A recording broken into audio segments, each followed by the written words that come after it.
ሃይ እንዴት ናችሁ? ዛሬ እስቲ በጥያቄ ልጀምር።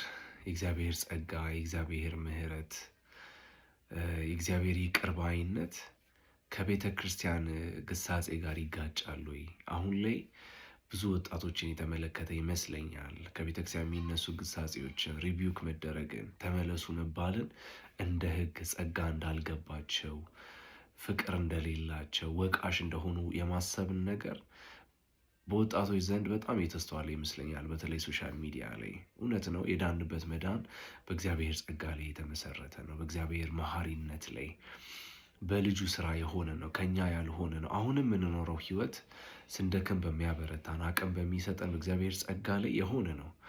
ያ ግን ቤተክርስቲያን እንዳትገስጽ ልጆቿን ተመለሱ እንዳትል የሚያደርግ አይደለም። ሁሉም መሪ ሁሉም ትክክል ነው እያልኩ ሳይሆን ሁሉን ግን ደግሞ እኛም የመፈረጅ አባዜያችንን መተው አለብን ብዬ አስባለሁ።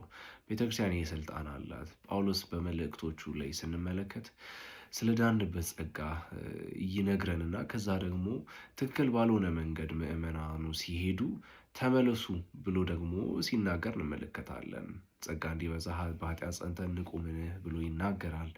ያ ሪቢውክ መደረግ ያ መገሰጽ ወደ ህግ መመለስን አያሳይም፣ እንደውም ፍቅርን ነው የሚያሳየው።